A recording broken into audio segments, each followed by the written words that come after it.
everybody, and welcome to another fun-filled, expeditious hair-raising episode of Radiorama, where, as the name implies, I show you how to work on radios, but sometimes not radios, like this. This is a portable Trav-ler record player, kind of a weird one. You've got all the controls inside the case. I don't know if it works or not. I'm going to try it out.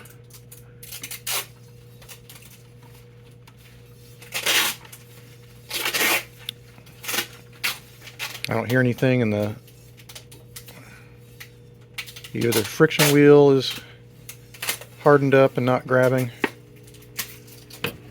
Oh, crap. And the hinge doesn't work on it. Let's see. Whoa. All right, the audio part works. I can hear the needle. Must be stereo because it says balance. So we have a mechanical problem, and we probably should rebuild the amplifier because it's probably got the old nasty dried out electrolytic and paper capacitors. So that hinge is a problem. All right, to get started, we're going to have to take this apart, and from what I can see, this has to come out. The whole changer needs to come out because I need to get to these screws for this panel. And it even says here, it has instructions. It says, remove 4 screws from changer mounting board and remove changer, basically. It's not the most user-friendly design. Then again, a lot of these portable record players weren't played for hours and hours and hours and hours, so chances are you probably would never change the tubes. So I'm going to take the changer out. Also, it'll give me an opportunity to see what might be causing the motor to either not engage or the idler pulleys, what they're rather called, from engaging with the motor. We'll find out. Well, that was kind of awkward. First of all, I misread the front. This is not a stereo unit, it's a mono unit, which has 3 speakers. We have 2 larger speakers on either side and a little tweeter in the back. I'm not sure why you would put the tweeter in the back like that, but we'll see. The record player is interesting because we have... It's amazing I didn't blow this thing up. The wire is very much degraded. So I think before I get too much further, I want to make sure that the motor on this is not hosed, because if that's shorted, because the motor seems like it wants to turn, then that's a problem. Or it could be the switch is gunked up. This is the switch here, and that just... see if I can turn this. Yeah, you see that? Flips it up or down. Now, the amplifier is attached to the back of the mount here, and it was coming loose, actually. So I had to reglue it. And it looks like that the amp is held in with these 4 bolts. There's not much going on here. We have 2 50L6s, which are probably working as push-pull. We'll need to replace this. There's 3 electrolytics inside, and it looks like it's definitely a floating chassis because this is mounted on this phenolic board here. That's good. That means there's going to be less potential for a shock hazard. Some of these old record players were direct 2-line chassis and you'd get zapped. It's interesting, like the power cord for it is in really good shape, but the one that goes to the record player is just, it's like rock hard and brittle. So I'll need to replace that. That's not a big deal. But again, I want to make sure this motor is actually working before I get too much further. Well. I was getting ready to replace the cord and I saw this. This was just sitting here like that. So that has come loose. Meanwhile, I did cut out this part of the cord. You can just see it crumbles in my hand. So I'm going to replace the cord and fire it up and see if it wakes. So I spliced in a new cable, and before I connect it to the connector, I'm going to fire it up via my isolation transformer and see if it will turn on. Yep, there it goes. Oh, like the changer wants to change too. So let me put it upright and see what kind of changer action is going to happen, if anything. Let's try the changer. 33 RPM. Okay, it looks like it's dropped the record. I'll be darned, it works. Now, I'm not sure. I think this might have belonged to a former, not former, I'm sorry. I'm saying former because this member of ours is moving across the country, but he'll still be a member. I think it might have been Kyle's record player, and he might have oiled it at some point in the past. It'll need to be freshened up a little bit, but the good news is that we've got a healthy, good working record player. And so I'm going to bring the amp over here and overhaul that guy. Alright, so I brought this over to the bench, and I found that it's easier just to leave the amplifier attached to the cabinet and turn it upside down because I had this cover that I removed, and so I can tell right away this is not going to be an easy model to work on because the electrolytic can is underneath the selenium rectifier. And I think to get at that, I'm going to have to take the rectifier out of the way. I've also got a whole bunch of paper caps, and it must have gotten hot underneath here. The ends of all the capacitors are coming out. Probably definitely leaky. And I can't tell which one, but one of these most likely goes to chassis ground and is the 2 ground capacitor, and that one will need to be replaced with the correct type and value of capacitor so that the user won't get a jolt. And I can't tell what that is right now. I think actually it might be that one. I don't know. I'll probably find out once I start moving things out of the way so I can actually see what's going on here. But there's 3 values here in this can. They're all 40 microfarads, rated at 150 volts. That's easy enough. And then every single one of these obviously will need to be replaced. No doubt about it. You know, on radios that are used day in, day out, I'm a little more concerned about the selenium rectifiers.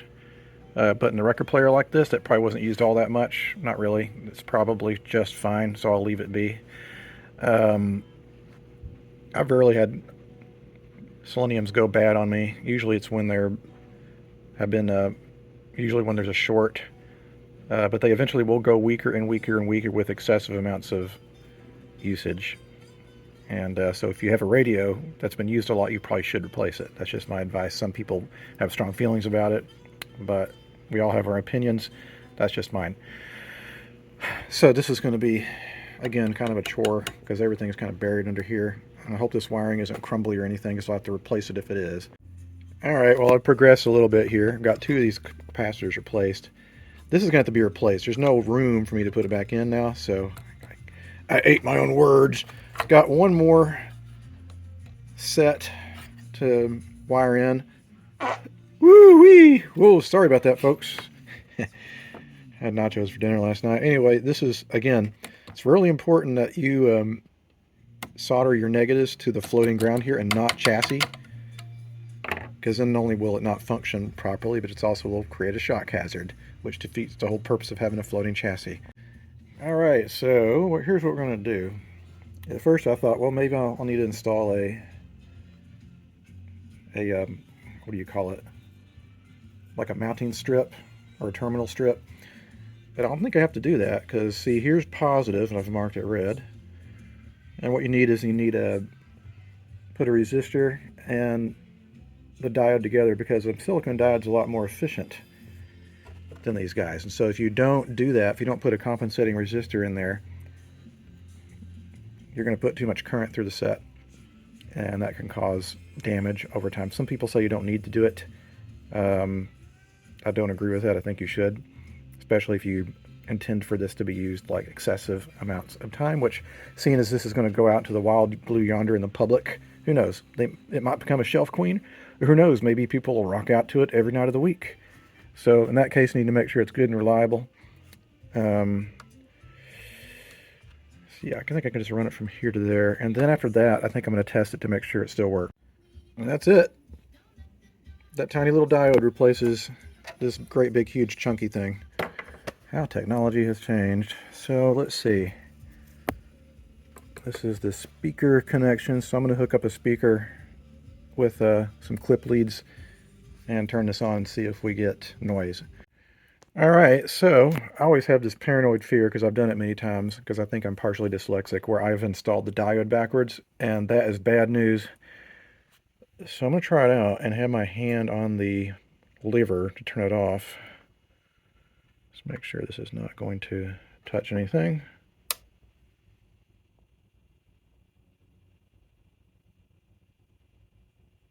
Okay, it would have smoked by now, so we're probably okay then.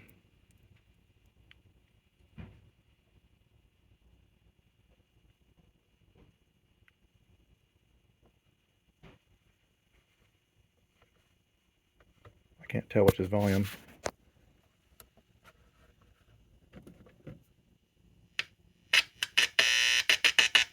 Okay, that's good.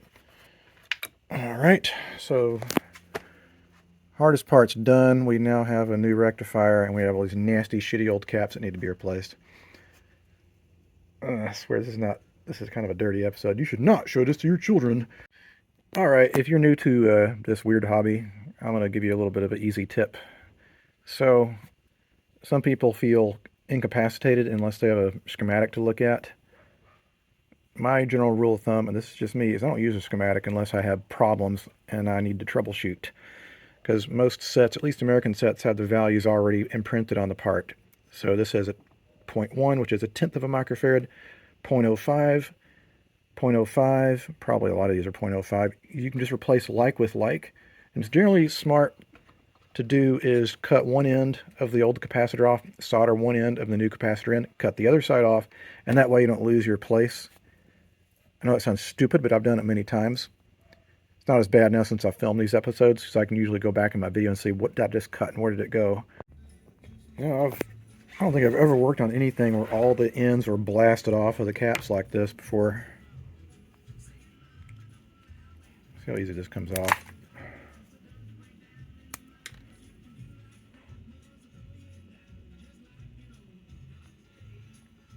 Doesn't look that bad. I wouldn't trust it though. But I've replaced all of them except for just a few more. This is the 2 ground cap, and that's huge. That's probably like 2/10 of a microfarad, so that's a great way to zap somebody. So we need to make sure and run a safety cap. This guy, which is 0.01 rated microfarads, 2 ground. This thing's probably going to hum like crazy. So after I replace it, I'm going to plug it in and see if it's going to squeal. Alright, so all the caps are replaced. And so now I'm going to clean all the controls by squirting juice into all of their slots to open up to the wipers. I'm going to work that in real good. Sometimes I'll actually make 2 passes. First pass dislodges stuff, the second pass flushes it all away. There we go. Alright, so now we can probably put the bottom back on, because that will do some more audio shielding. And then what I'd like to do is test the record player. I'm thinking, how can I do this? I think what I can do is get some soup cans, and that's what Kyle's taught me to do. And then we'll set the record player into this slot here and see if it's going to get any interference or through this cap here. This is the safety cap, which is 10 times smaller in value than the original. So hopefully it won't squeal or make nasty buzzing noises or anything. Well, I figured since the record player is already out and it kind of already works, I am going to freshen up the oil on it. I'm using Zoom Spout oil. And what you want to do is anything that moves or slides or anything like that, you want to touch it up with a little oil. So that way everything will move nice and smoothly. This looks like it's a general Voice of Music movement. And let's see. I'm trying to remember all the things that Kyle showed me as far as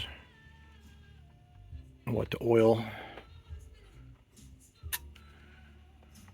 All right. Now we want to get the motor bearing too. And what you want to do is trying to hold this one-handed. Oh, this is difficult. I need to get one of those camera things. Anyway, come in here and get oil on top of the bearing so it goes in there. And then what we'll need to do is take the platter off and get underneath there as well. This is remarkably clean. It could be because it's been inside of a case, but also what's nice, the rubber's all in good shape, and this is one of those complicated. In fact, you know what? This guy's got to be serviced. This has all been roughened up and cleaned. But I am going to get the bearing up here for the record player. And then going to carefully get some the top of the bearing there. Make sure not to get any on the rubber stuff, or you'll be very sorry. Ordinarily I'd roughen those up, but it looks like someone's already gone after it with some sandpaper. I think we're okay here. So I'm going to put the platter back on and see if it still works smoothly, which I think it will. It'll probably work even better now. Oh yeah, you want to get this guy too. Everything looked kind of wet, so I do think it's been oiled, but it's probably been a number of years, so we're just freshening it up. Seems to be working pretty well. Whoops, I just turned it off.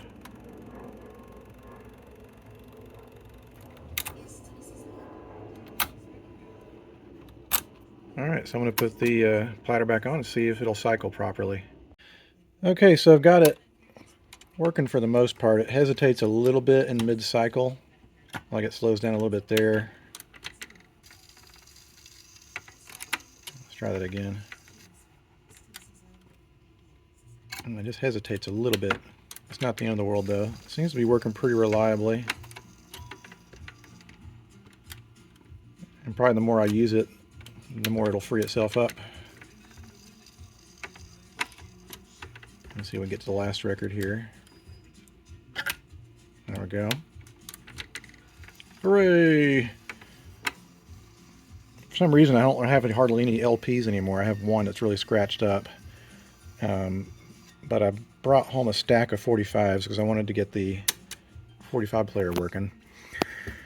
Alright, it's in pretty good shape. I don't even think I really need to clean this. It's already clean, so I'm going to clean the outer case, and then we're going to put it back together again and see what it sounds like. Okay, now I'm going to clean the case up a little bit, even though it's not in bad shape. Let's use a little simple green and a warm washcloth. And let's see how much grime comes off.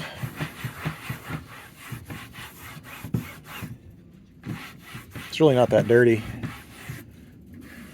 I'm just going to wipe it off. It's probably got cigarette stains because everyone smoked back then.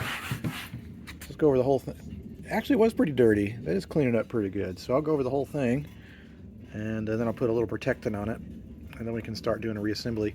I've been letting this sit out here in the sun so the glue will dry on the repair I made.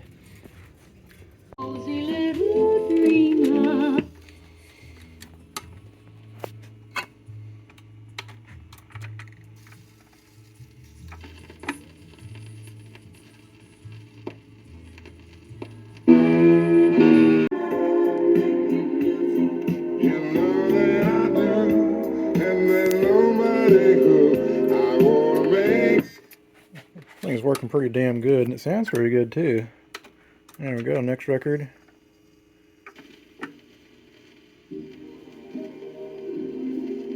Anyway, kind of a short episode, but there wasn't much to do on this, but I'm glad it's working.